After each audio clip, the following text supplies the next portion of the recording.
This is a poem called Definitions, about stereotypes that we have about people. Definitions. I am a woman, wronged by society, a shadow sheltered by blazing red hair, who carries shame like a straying bag of groceries, a mouth not zipped but stitched, sometimes stapled, a thought smeared on cracked bathroom tiles, a listener who nurtures but never receives, an unloved lover whose heart is shut, a smile of sadness that somewhere remembers shower-drowned dreams of happiness, a spatter of colour splattered on ash, a rainbow smile floating in cerulean skies, an aging barrel of lost opportunities, a victim of misogynistic lies.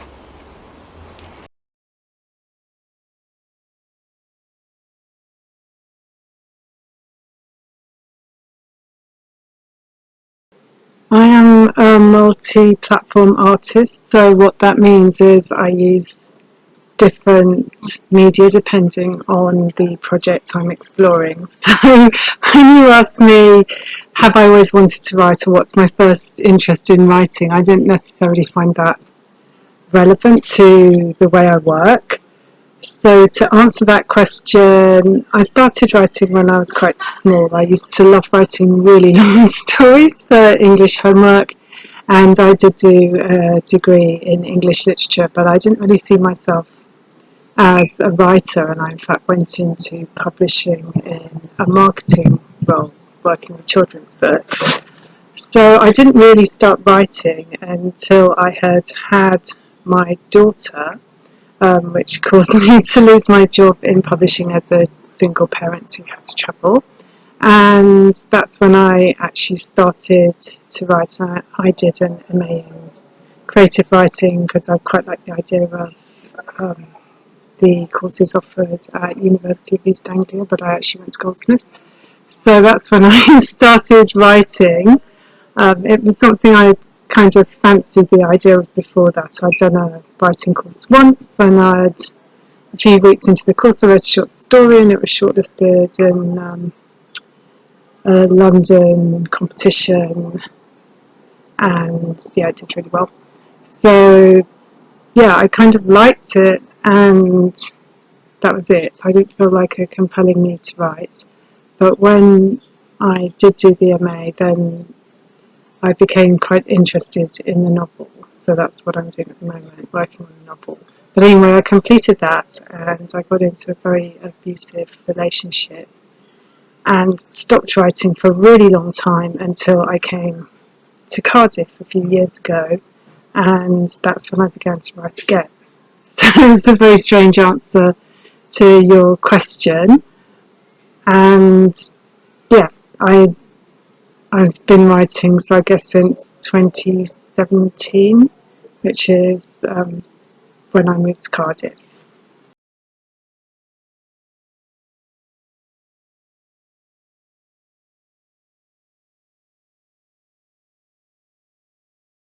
So in terms of projects, I'm also working on a poetry collection, which is very much about the experience of the women who went to the Magdalene laundries, and also about the experiences of single motherhood and rejection and yeah, living outside the societal norm.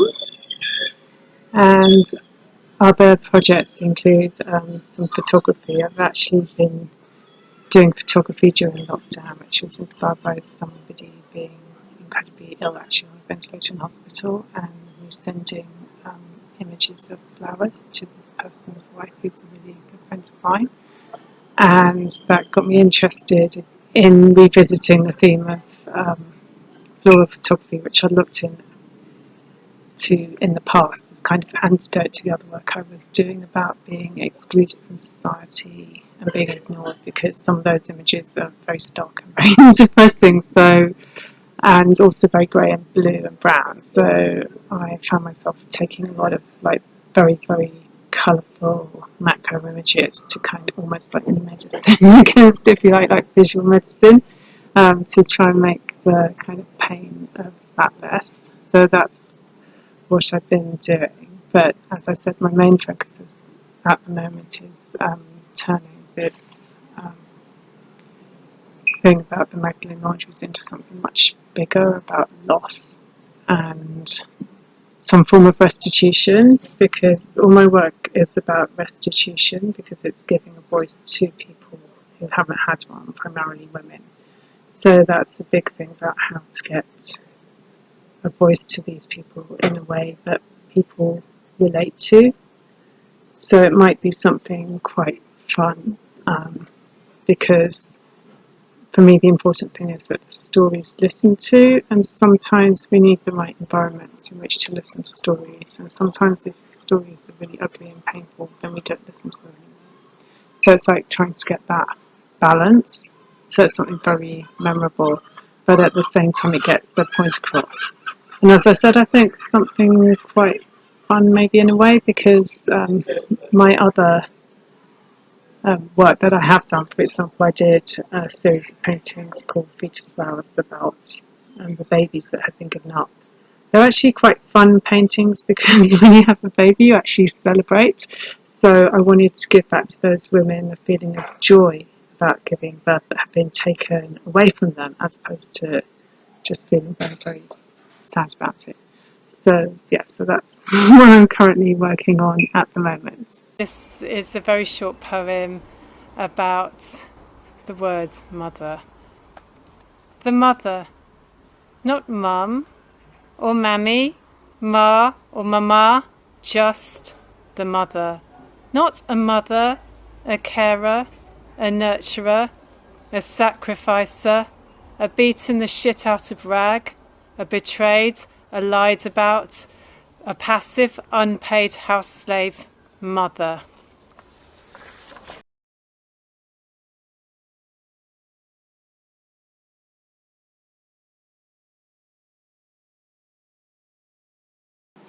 So I have a really broad taste in reading and poetry, and I tend to like something for a week and then hate it, and have a lot of different areas of interest. So I found that question really difficult, and when you asked it I also realised that I do have very set artists that I like I like Renaissance art, I like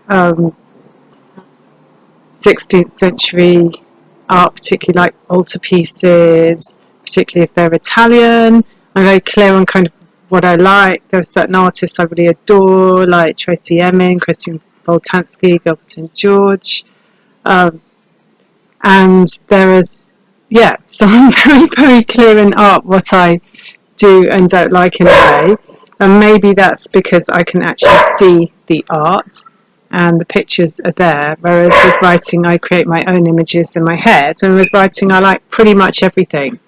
So in terms of writers that have really influenced me, I love the metaphysical poets. I like the tightness and economy of language, and just the way that it's quite clever and uses language in an interesting way.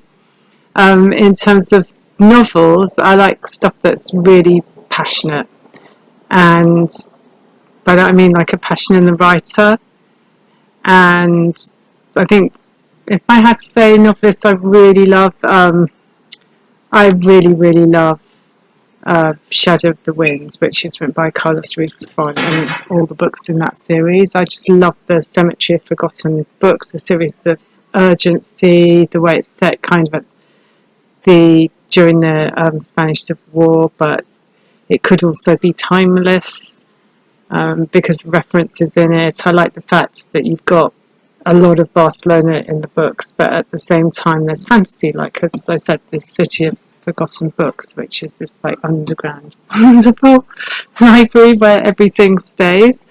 So yeah, so I guess with me it's very much a sense of intensity and richness in language that draws me to particular writers.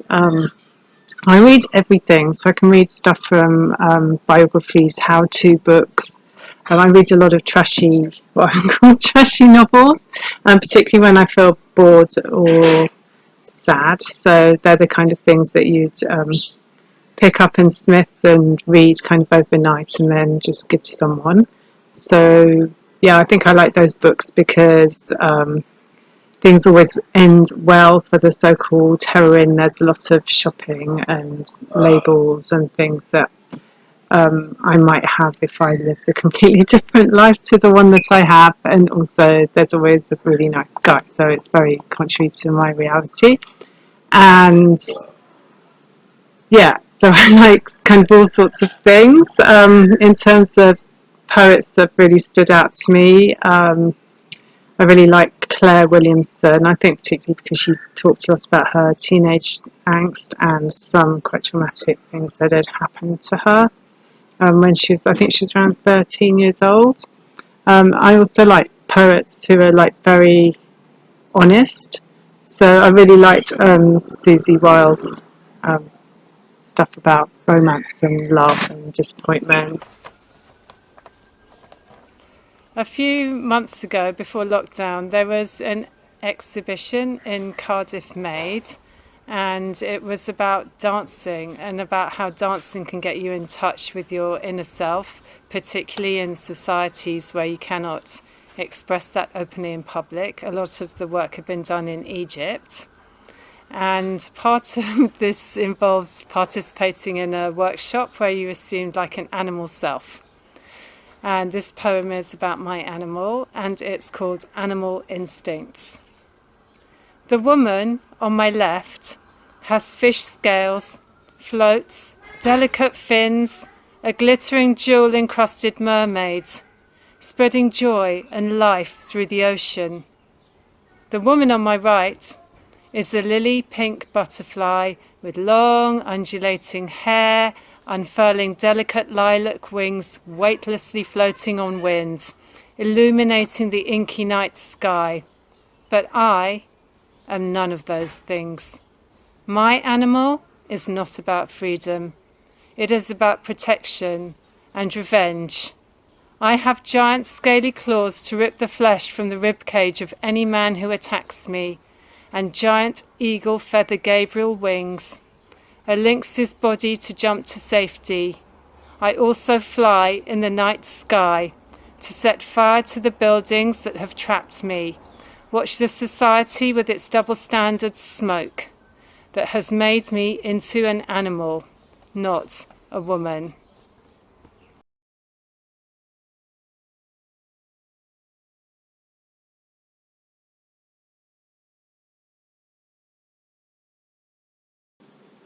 I think wanting to be listened to has been one of my major sources of inspiration on the writing journey. You're asking this question, but really on my artistic journey. So my art and my writing is about people that society doesn't listen to or ignores. So I guess in terms of influences, a long time ago, I like people like B.S. Naipaul, who writes about very ordinary people in Trinidad, or Gabriel Garcia Marquez, who again would be writing about ordinary people in villages in Colombia. And it was that sense of kind of the little person as opposed to some epic hero or heroine from a novel that appealed to me. So that's the sort of person I talk about. And my own situation, being ignored and not taken seriously as a victim of domestic violence because the police didn't record the events at the time, which if they had, things would have been different, made me sort of very conscious of how easy it is to be dismissed and ignored. And on that journey, I met a lot of women who had exactly the same experience of not being taken seriously, and who had a system that was stacked up against them, and yeah, who were abandoned by their friends and their families, like the people who should have been looking out for them the most, but were badly treated not only by society but their family units because they're dared to speak up kind of against the kind of nice picture of the institution of marriage in a way, I guess. So So yeah, that really got me interested in voices that weren't heard, and that's something I've researched. So the Magdalene Laundries is one element of that, but also there, like I did a project, an art that's actually paintings about called 29, because 29 children were murdered by being sent for contact with violent parents, basically because the people who'd been employed to do the reports didn't spend enough time doing them, or didn't devote enough attention to individual cases. So yes, it was like getting those voices heard, getting the voices heard of women who've been ignored. So the whole like suffragette thing is of great interest to me, and yeah, the Magdalene Laundries were particularly interesting to me. This whole idea of like whitewashing and hiding people away. So that's really how the project started, and also that's my constant source of inspiration. Nostalgia. I fit the empty frames, arms stretched out like a Catherine wheel, a faded photograph of failure and despair. I fit the empty frame where laughter once danced, sprinkling pink glitter unicorns on purple paint splats. I fit the empty frame where the portrait of a smiling family once stood, grounded in happy days out. Dust has settled into golden moulded cracks where once love stood. My heart is seared. I fit the empty frame.